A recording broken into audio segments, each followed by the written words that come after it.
Okay, so I just wanted to make a short video about this modal kind of expansion idea that I've been working with some. Um, in short, it's basically just coming from the mapping of pentatonics onto the full scale. So for example, C Ionian, you have three pentatonics that map onto that, meaning they in combination create the key signature. You have the C, obviously. You have the F as the darker. And I say darker because F is the darkest note in Ionian, right? We know this because if we brighten up 1 degree, it's the one that's brightened. It's the note that's brightened, right? Also for G, which is the brightest pentatonic in C Ionian, it's the brightest. I know that it's the brightest because if we make it darker, if we go down into the darker side of the modes, the note that's affected is the B. It's the sharpest note. So this is from the G pentatonic.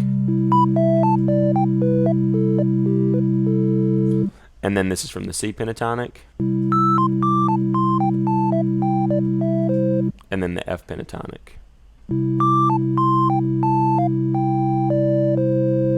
Right.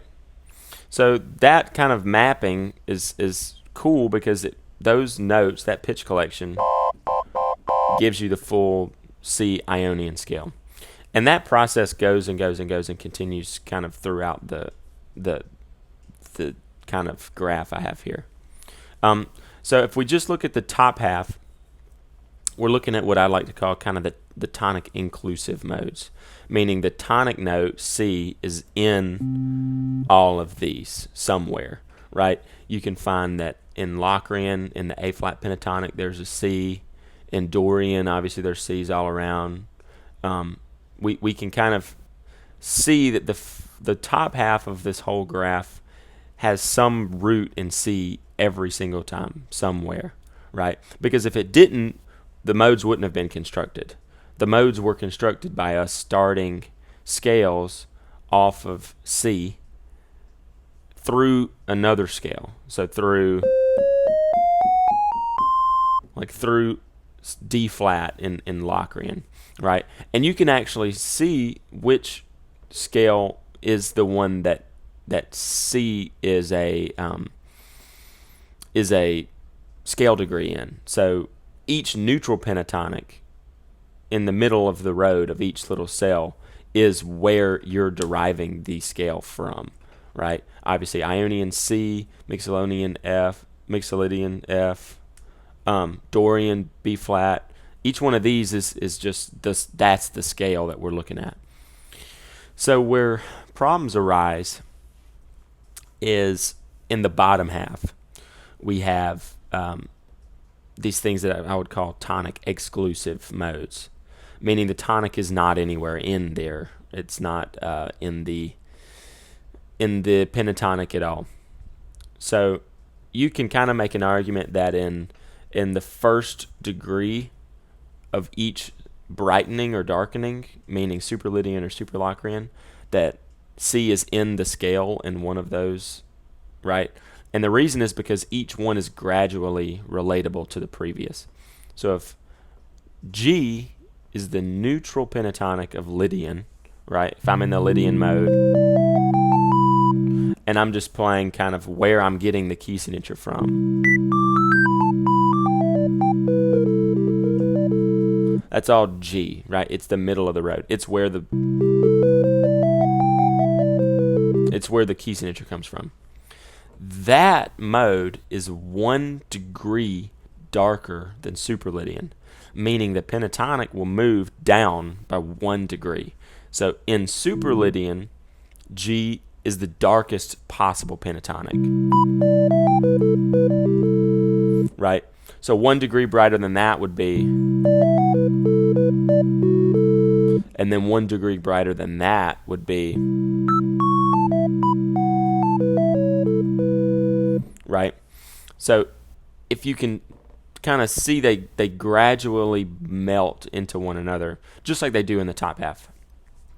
And so, really, I think this idea just comes from this concept that we have this kind of horseshoe where the modes, they just get darker and darker and darker, or brighter and brighter and brighter, and they just go on forever.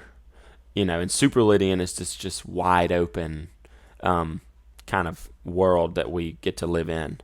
But I would actually say it's not. It works just the same way as the circle of fifths, where it cycles through. The ultra Lydian, the third degree of Lydian, is actually the same as the third degree of Locrian, right? They've just put the process in each time, just like the circle of fifths, and you're going to meet up. So I think this is a cool little analytical tool. One thing that really helped me out in some analysis that I've done, and it's just kind of my own analysis, was the idea of a chord like this.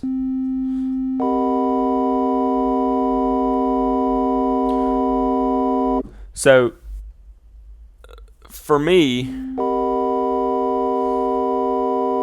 it's really, really difficult to read that chord kind of on first glance, because you want to say, okay, this is a C chord, so that's definitely a dominant, sharp 9, sharp 11. But then we get this other note, this B natural.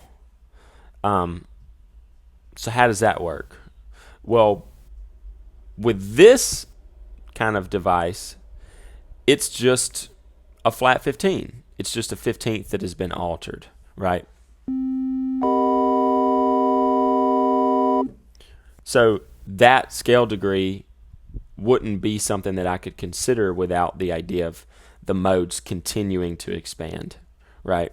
And so for me, it's just little things like that just make it a little bit easier to do an analysis or chord construction that are worth it. So I don't know. I hope this little trick makes sense to you guys. I think it's pretty cool. But I appreciate you watching.